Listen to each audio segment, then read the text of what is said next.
A special thanks must be made to all of you for making this your priority, for coming along to honour Scotland's greatest hero in Elderslie this afternoon, so thank you all very much for that.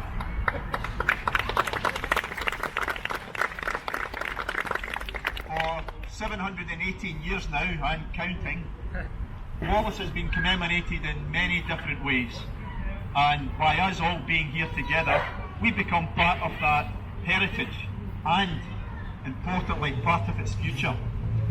Because Scotland has a responsibility to Wallace. Without Wallace, in all probability, Scotland would only be a footnote in history. And by us all being here together today, we recognise that responsibility, and we rightly gather to commemorate and honour Sir William Wallace. So let me now move on quickly to our first speaker. Our first speaker today is Stuart McMillan, MSP. Stuart's been an MSP since 2007 and is the constituency MSP for Inverclyde. At Holyrood, Stuart's a member of 8 cross-party groups, 3 of which is convener, and 2 committees, of which he is the convener of 1. He's also been a very valued and active supporter of the Wallace Oak project for the past 8 years or so. Indeed, in 2021, we even had, thanks to Stuart submitted a motion at the Scottish Parliament commending the Wallace Oak project, the Society of William Wallace, and everybody involved. Most recently, he's become the piper for the Wallace Oak project. Stuart did the honours at the unveiling of the memorial in Port Glasgow, and just a few months ago he also did the honours at the installation of the final remains of the Wallace Oak at Henderson Castle. So for that alone, a very warm welcome please for Stuart McMillan, MSP.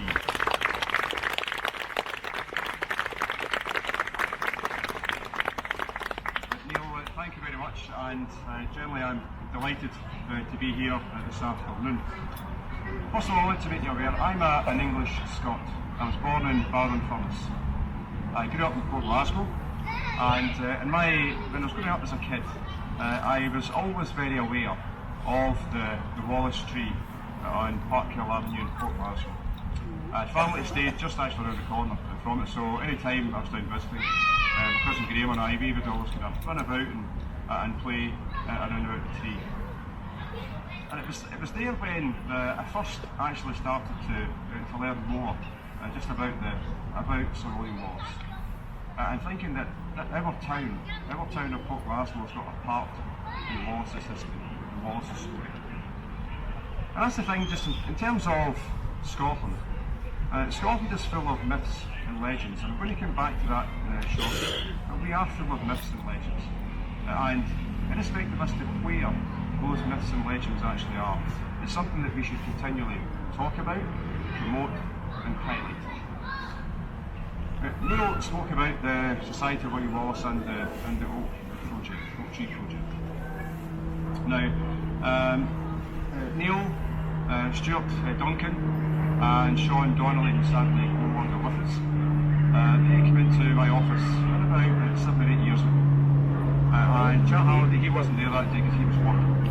But over the period between the four of them and myself in my office, we put in a huge amount of time and effort trying to work to get a successful outcome with regards to the remains of the Wallace tree. Now, there was quite a vast number of twists and turns along the way, which I'm sure that Neil would agree with. Some ups and some downs, and some frustrations, particularly with historic environment Scotland, to say the least. However, I think what we saw this year, in May of this year, with the unveiling of the remains at Henderson Castle, thanks to Clan Hunter and Baden Foley, I think is an outstanding legacy, and it's an outstanding location for such a historic aspect of Scotland.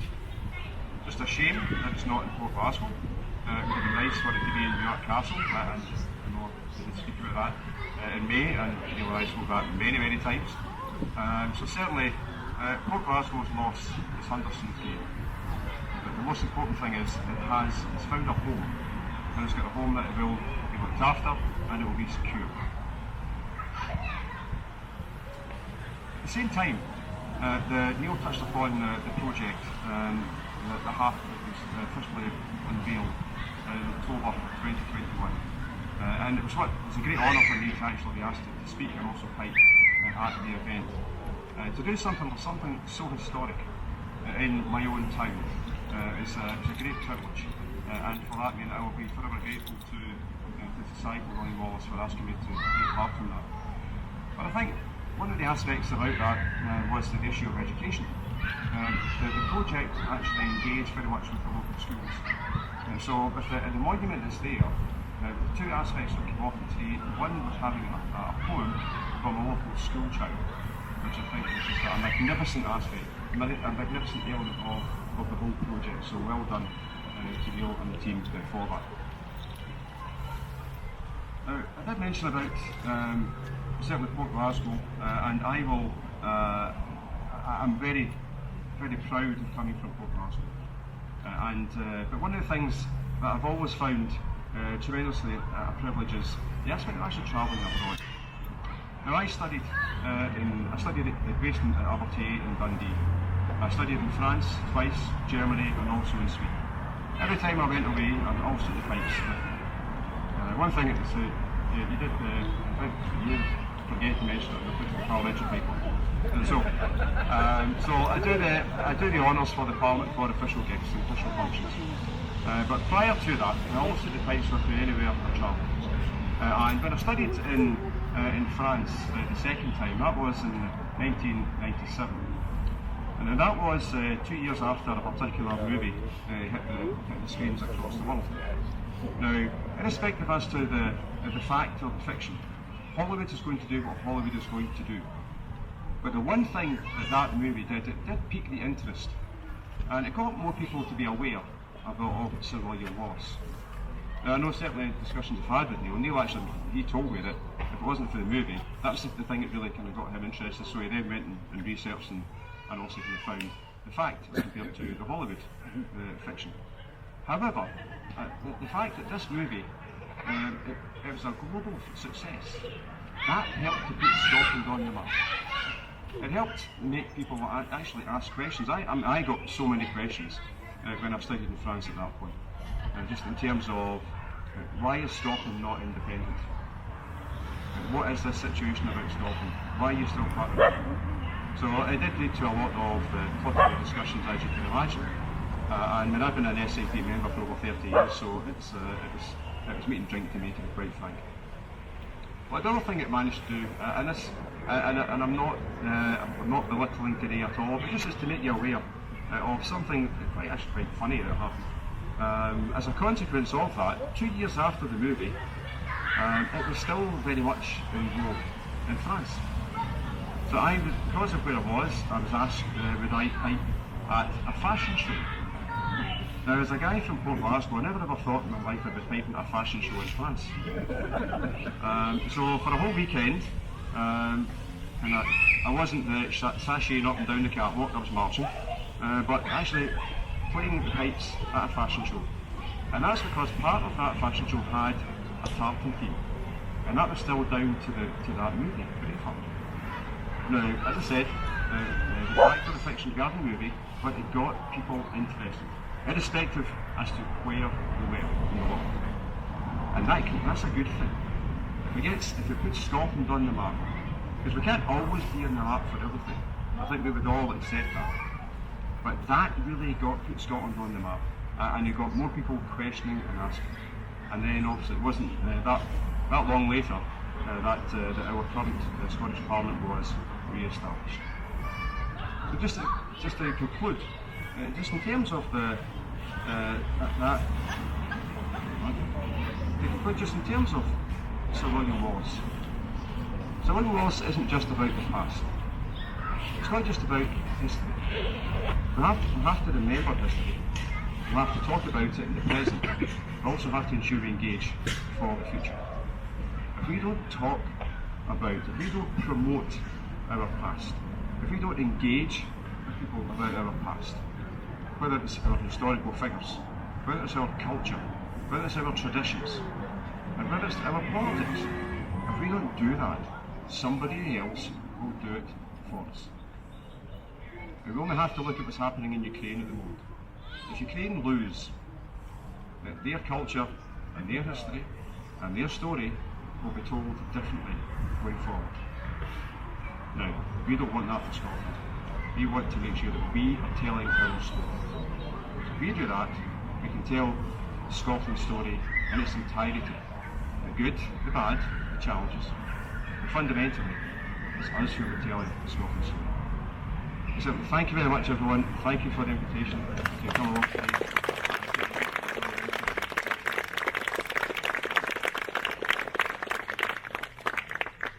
Thank you very much, Stuart. Just to continue the theme of the Wallace Oak a little bit longer, I have to say, just as we were despairing at the last final section of the oak, which was decaying rapidly, was going to be lost to Scotland forever, and basically to make it a bit stronger than what Stuart said, and that's shame on historic environment Scotland, I'll tell you that for a fact. Just at that particular point in time, Martin Beer from Clanhunter approached us at the unveiling of the memorial with an idea about how the oak could possibly go on display.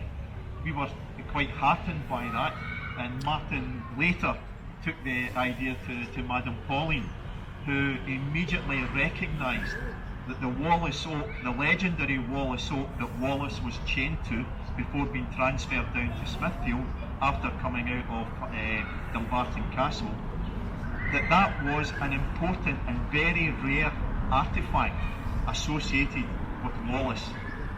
So Madam Pauline very generously offered us a room at Hunterston Castle as a home for that last section of the oak, and we were absolutely delighted and grateful to accept that.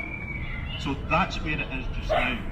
And indeed, in May the 21st this year, that was the installation of the oak in that room. So a really fantastic gesture by Clanhunter. If anybody wants to go and see the oak and get a tour of Hunterston Castle, please be aware you need to go onto Clanhunter's website, because the castle opens by appointment only. It's really worthwhile going along to see it. But now, Madam Pauline is here today, accompanied by Graham Wright, Clanhunter's Marker Ventoris. So please, for everything she's done with regards to this project and helping it come to fruition, a great welcome please for the 30th Chief of Clanhunter, Madam Pauline of Hunterston.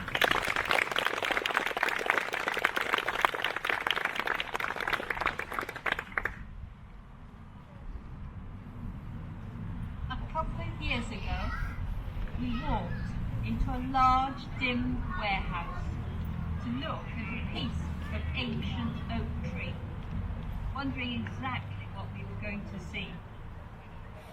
Earlier, I had been approached by my clansman, Martin Beer, to look at this piece of Scottish history. At the far end, on a couple of pallets, was a very large piece of dark brown wood, obviously very old. As we followed Char and Neil, listening to the story of how this ancient oak tree that had once proudly stood in Port Glasgow for centuries was rediscovered, we were both awestruck by the history that was attached to this ancient old tree. Listening to Char and Neil, my mind was filled with the image of William Wallace, a man who had principles and beliefs that he was prepared to act upon. He brought to mind the Clanhunter motto, Cursum Perficio, I will complete the course. It is said that William Wallace was chained to this very tree we were looking at in Port Glasgow, after being taken captive at Dumbarton Castle, then to be handed over to the troops of Edward I for transportation to London to face trial and execution. The Society of William Wallace told us that they had an urgent request. Would it be possible for us to provide a home for the Wallace Oak, an historic piece of Scotland's history, in Hunterston Castle? We agreed, and Hunterston Castle is honoured to have a part in preserving a part of the William Wallace story. And this will continue to be so. Thank you.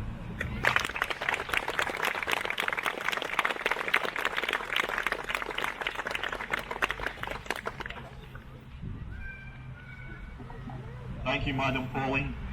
Madam Pauling gets it. Historic and Environment Scotland don't get it. And so thank you very much, Madam Pauling.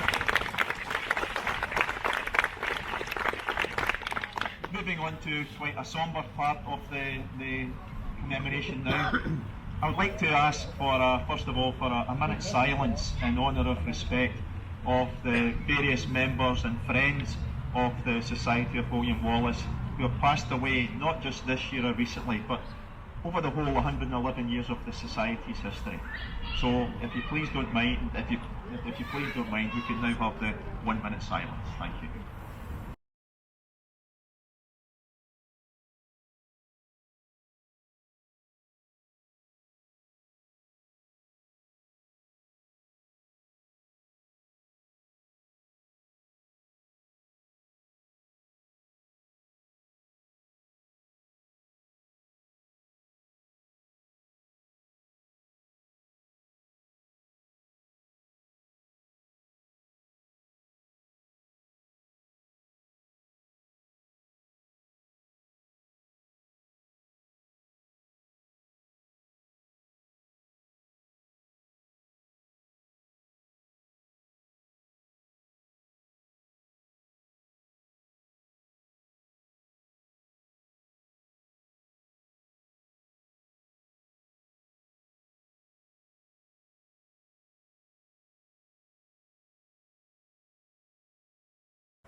Thank you very much. I'd now like to call upon a lady who has travelled from Tennessee to be with us today. She only arrived in Scotland in the last couple of days, coinciding her visit to be here today.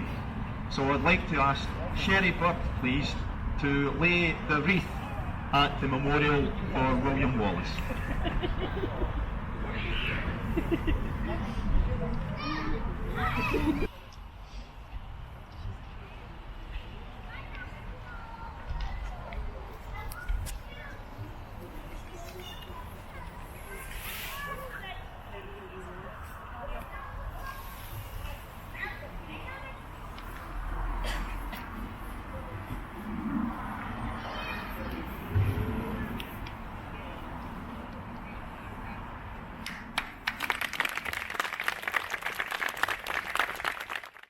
Our piper today, Hugh Scott, to play a lament in honour of Sir William Wallace.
Reached the stage of vice convener yet. I'm only the secretary.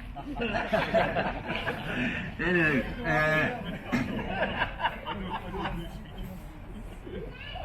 what I have with me here is the David R. Ross Memorial Quaich, and this is presented each year to someone who we consider has went above and beyond the call of duty for in doing society work. I was a proud recipient of this last year, and I can tell you it really meant the world to me.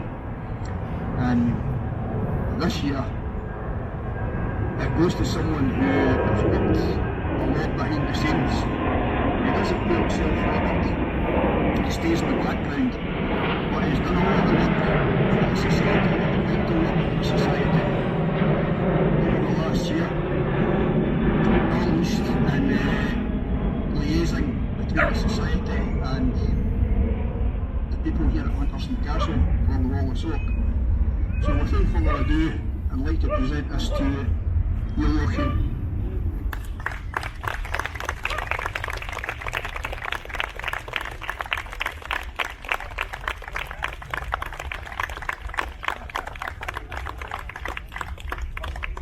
That certainly wasn't in the programme I got for today, and I feel as though I should give it back. I made a mistake. I missed Stuart being the piper for the Scottish Parliament. I've given Gordon the wrong title here today. I don't. I don't know.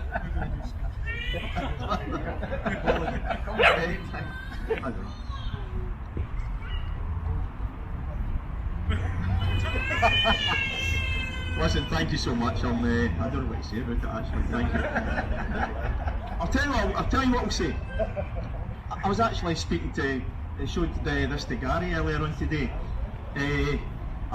My mum's in a care home and I was visiting her yesterday, and Thursday I was telling her about coming here today, and she remembered a photograph that she had taken when I was 1 year old at the Wallace Stone Monument. So I took a picture of it and took it into the care home yesterday, and I happened to show it to Gary today. So I think maybe this is for my mum and dad. Right. So thank you very much. Right, thank you.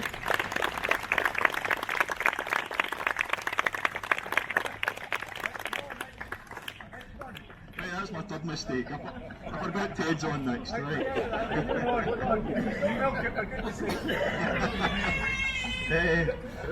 Well, in fact, this is a very well-deserved past recipient of the award. You all know him, so no need for a big introduction. I think it's maybe fair to say that if you're looking at what a spiritual home could be for Ted, it's here today as much as anything. So all I can say is please give her the usual warm welcome for a very special Scot and a very special human being, Ted Christopher.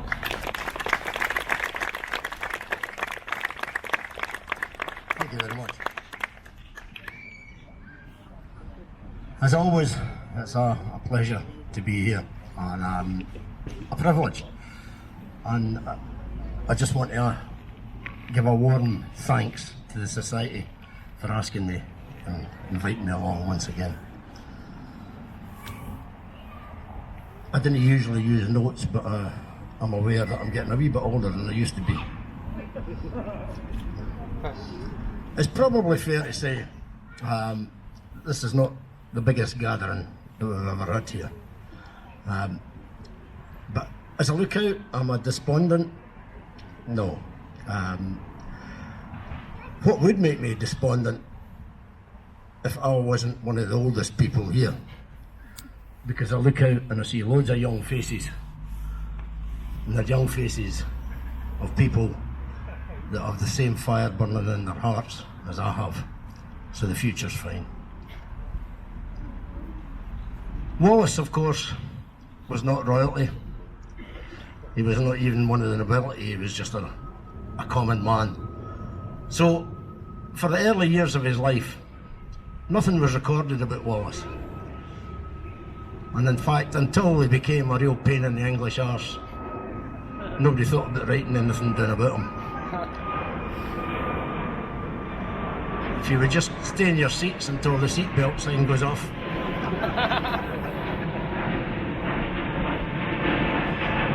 Wrote the Actus and Dedus of the illustrious and valiant Sir William Wallace. 172 years, when all that was known about Wallace was passed down word of mouth. Now that in itself is testament to the esteem and the love in which the man was held in this country. To put it into sort of this perspective, if you go back 172 years from now, it's the Crimean War. How many of you have sat and had a conversation about the Crimean War with your pals? No. You don't pass down stories for that. Wallace was in a league of his own. So, he's remembered. That's why we're here. But I had somebody said to me as recent as last week, what do you do with that historical stuff where it's not relevant? Not relevant, okay. Great people have stood here. To name just a few: David Ross, Duncan Fenton, Winnie Ewing. They stood here because they were inspired by William Wallace. And each of these people inspired numerous Scots in turn. So I would say he's probably still pretty relevant. Now this is the 718th year since he was murdered. Not particularly relevant figure, 718. But 700 was, and the establishment chose to ignore it. And I've got to say, it saddens me greatly that wasn't just the British establishment, but the Scottish establishment too chose to ignore it. But one man was determined that it wouldn't be passed by without suitable memorial, suitable action. That, of course, was Davy Ross. And Davy organised the whole Walk for Wallace, which most of you will be familiar with. But he walked from Rob Royston all the way to London on the route that Wallace was taking when he was captured. And he was joined at Westminster by 1,000 Scots who went down to walk the last leg of the journey from Westminster to Smithfield with him. Now, of course, when Wallace was killed,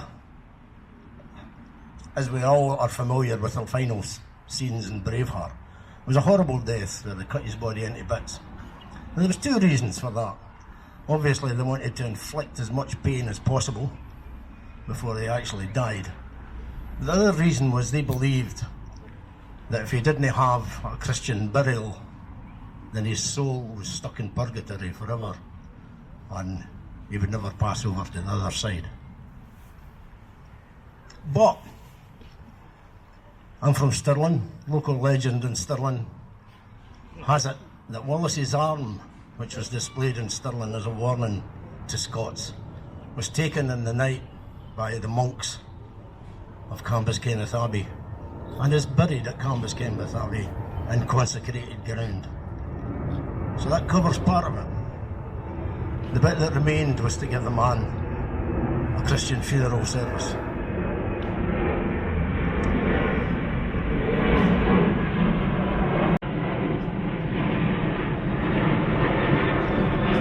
So Davy, as well as this horrendous walk that he did all the way down to London, organised a funeral service in the church of St Bartholomew the Greater, an ancient building which stands right beside where he was, I don't want to say crucified, but that's how I feel, where he was murdered.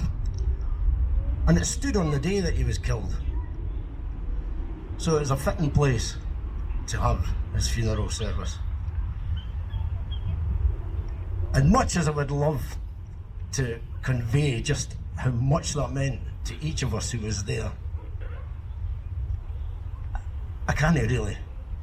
Those of us who were there know how much it meant. We believed that that service actually allowed Wallace's spirit to come back home to Scotland.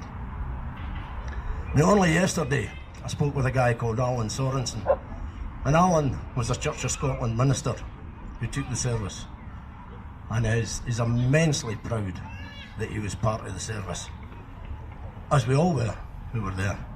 And I've got to say that from a personal point of view, as a Scottish singer, to be asked to sing at William Wallace's funeral is the greatest accolade that I could ever have. And I will, yeah. So I said, we believe he brought his spirit home to inspire us all. Now, a lot of people might say, that's just tosh, it's romantic tosh. I'm going to give you a few figures. In 2005, the SNP had 6 MPs, 27 MSPs. Today we have 44. I say we, I'm not a member of the SNP, but they represent what we're going for. We have 44 MPs, 64 MSPs.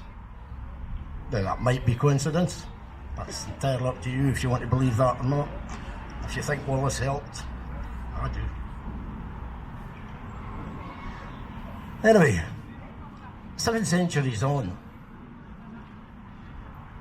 we come to remember a man here.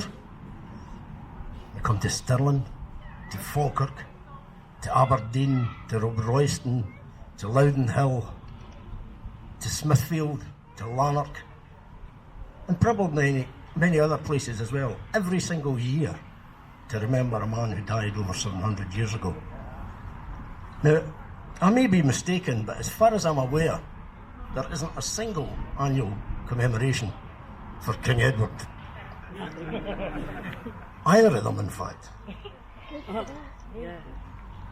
So Wallace's name lives on, and it lives on in everyone who loves Scotland, not just Scots here, but as was mentioned before, Braveheart brought the whole Scottish feeling of freedom to people throughout the world. So it lives in their hearts as well. I do a lot of work with the tourists that come to Scotland. And Wallace is one of the first things that gets talked about. Always. You know, he's still here. For centuries, people have told the story of William Wallace. Now, it's our turn. We are now the storytellers. So, every time you come to one of these events, tell your friends proudly about it. Tell them where you're going. Invite them to come along. And maybe we can just ignite the fire in a few more Scots. Now, of course, Wallace won't physically lead us down the road to freedom. But on that day, and it will come, hopefully very soon, he'll be there. He'll be there in my heart. He'll be there in your heart, your heart, your heart, and in the heart of every single Scot who stands up to make Scotland a free nation once again. Is Wallace still relevant? I think you should probably ask that question to the establishment. The establishment still fears William Wallace, possibly as much as it ever did. Sir William, thank you.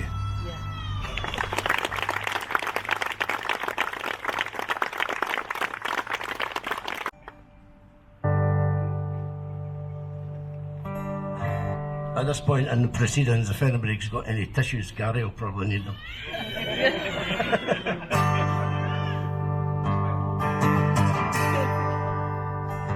I did not close my eyes for the last time under Caledonian skies, with my good friends gathered all around me to say the last goodbye.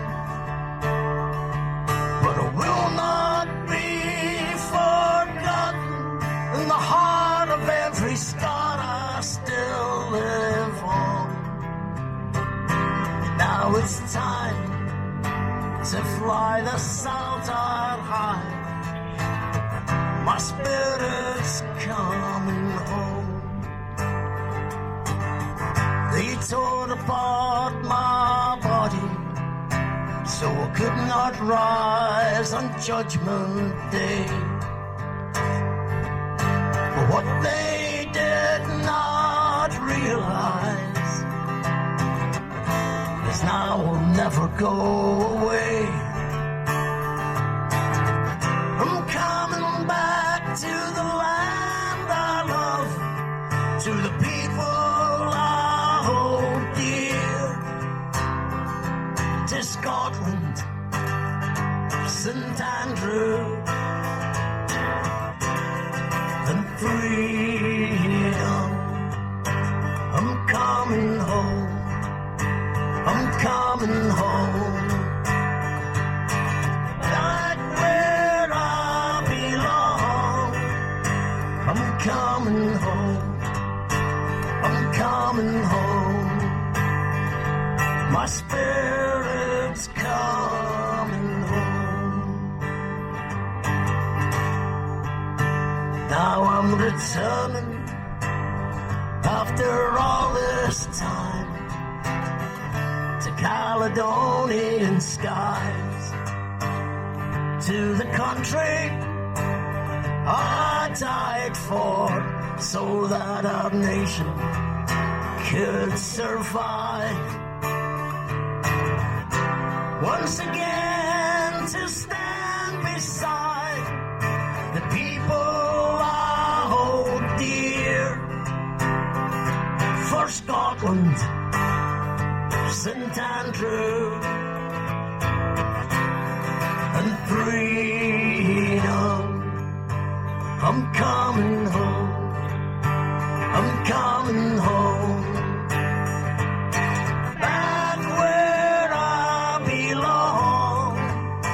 I'm coming home, I'm coming home. My spirit's coming home, to Scotland, St Andrew, and freedom. Back to Scotland, St Andrew, and freedom.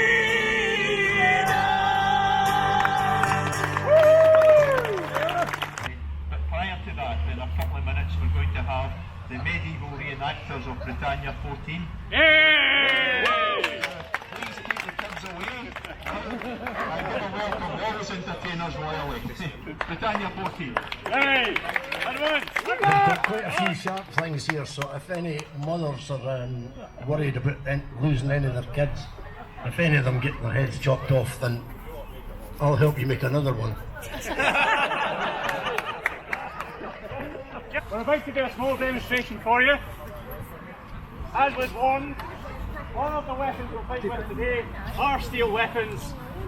They can cause damage.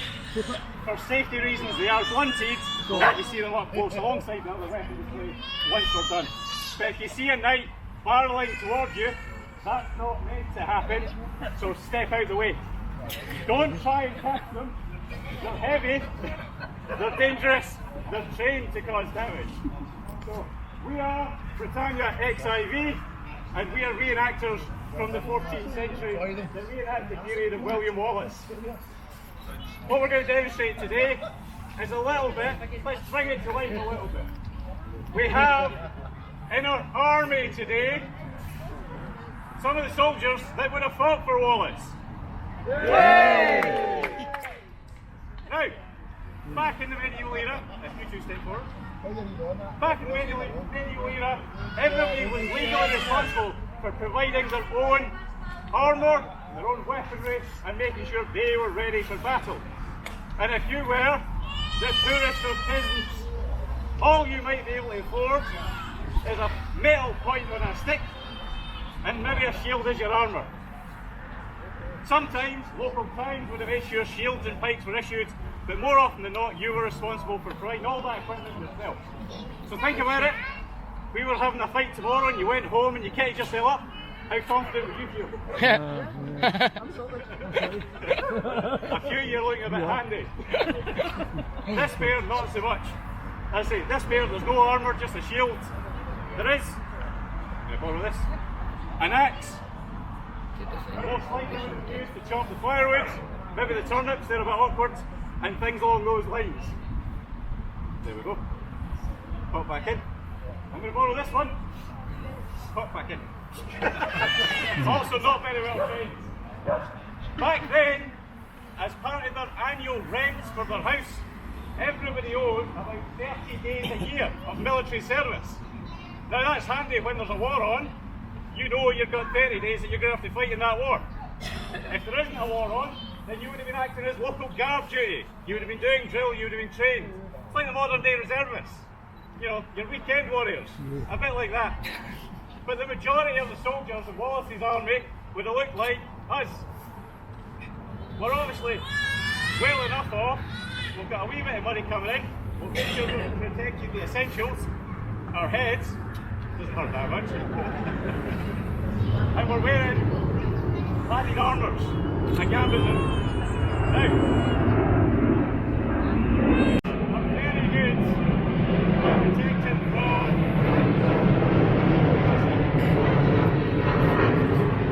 so gambling are very good at protecting from English arrows at long range. You know once they've been shot up into the air and then they're just falling down under their own weight?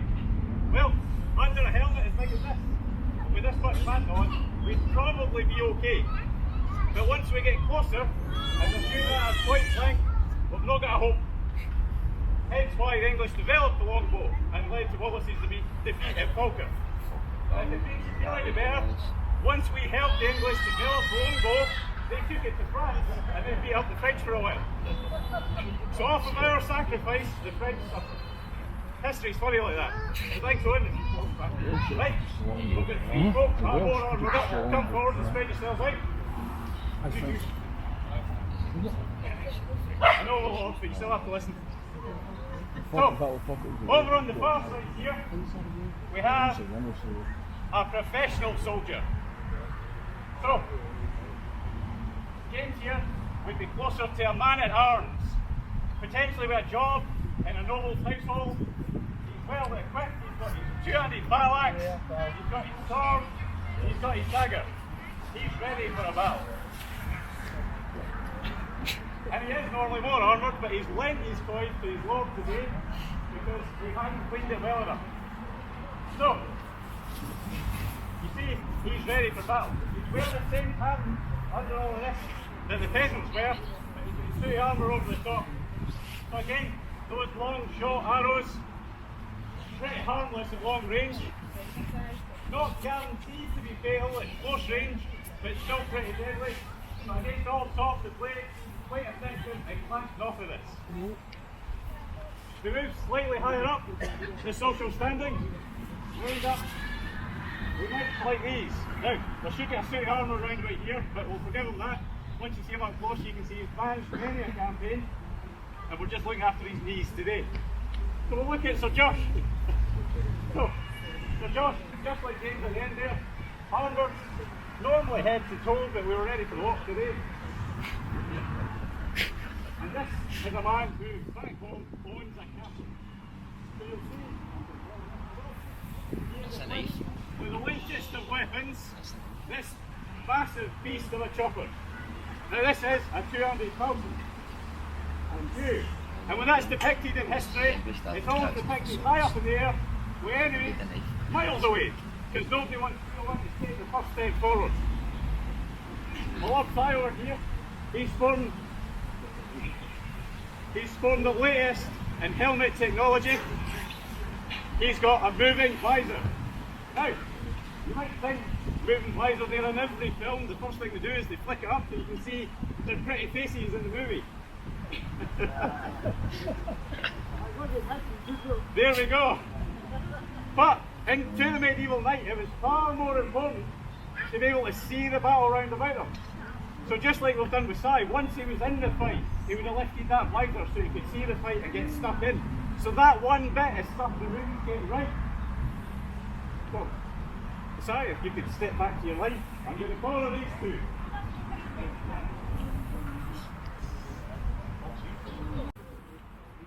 Your professional medieval soldier was a force to be reckoned with. Anything else? Right. Everybody gets this idea that your medieval knight was a big fat man sitting at the head of his banquet table eating roast pork. Now, we're going to demonstrate whether or not this is true. So, we're going to have a quick competition. We're going to have a professional soldier against Sir Josh.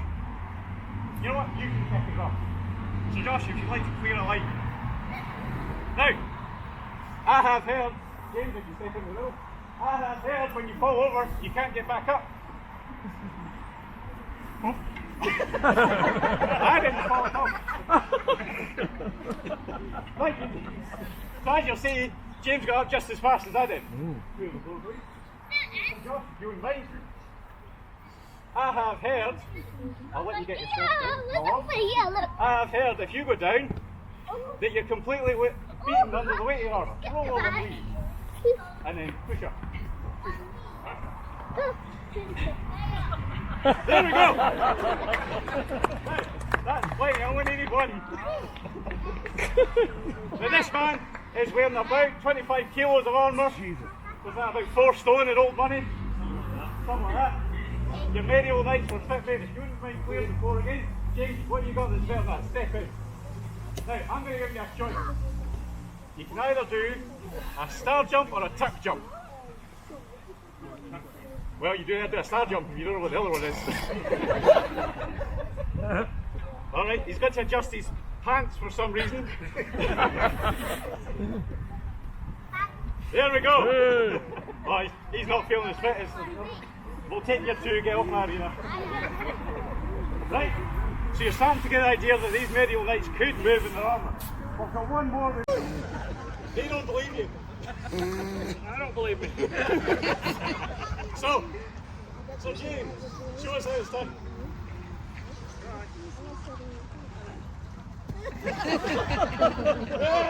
He did try. So Josh, the floor is all yours. Oh God, here it is.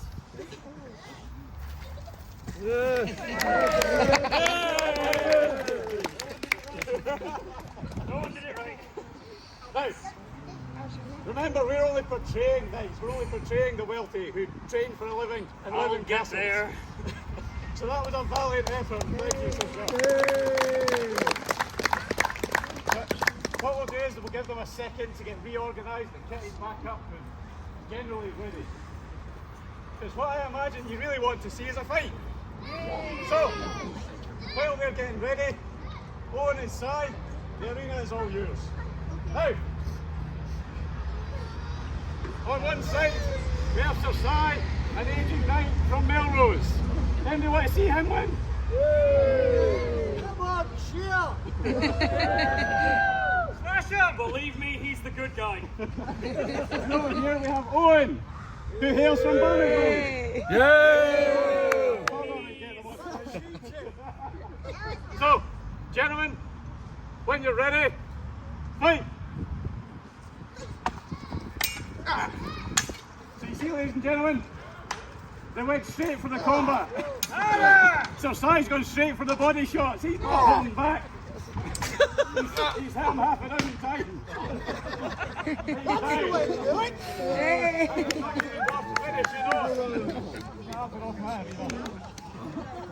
Go.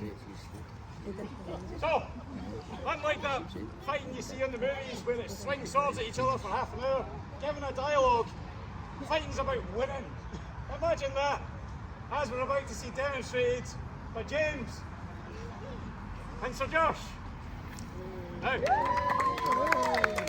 don't know you guys. Anybody want to see James win? Yay! I don't really care about Sir Josh. I want to see his sword win. So, combatants, when you're ready, fight! Ah! Oh, hey, James.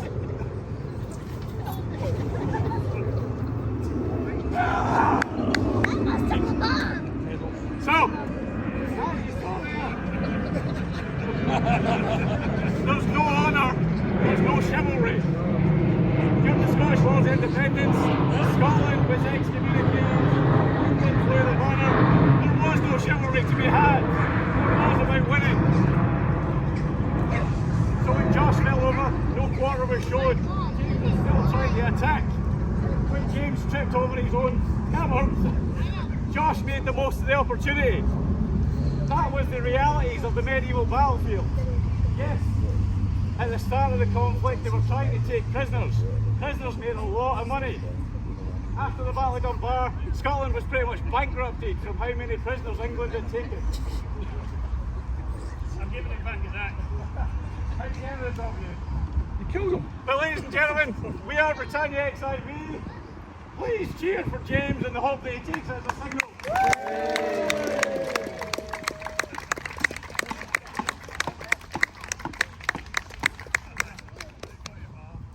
Thanks for having us. We will now hand over to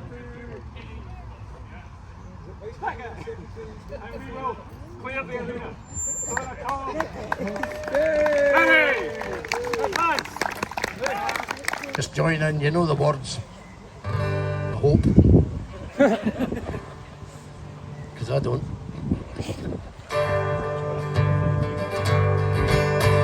Scots were William Wallace bled. Scots won Bruce as half times led. Welcome to your glory bed or to victory.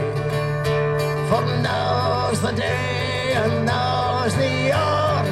See the front of battle and see approach Prince Edward's power. Chains and slavery. War could be a traitor knave. War say base as be a slave. War could fill a coward's grave. Let him turn and flee. And war for Scotland's king and law. Freedom's sword will strongly draw. Free man stand, a free man fall. Let him follow me. By oppression's woes and pains, by your sons in servile chains, we will drain our dearest veins, but they shall be free. Lay the proud usurpers low, tyrants fall and every foe, and liberties in every blow. Let us do or die. Scots walkie we Wallace bled. Scots won Bruce has often led. Welcome to your glory bed or to victory.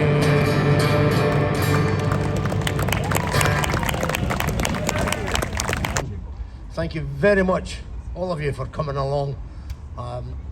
It's just vital that we support these events. Bring your friends next time. Prove how popular you are. Bring as many friends as possible.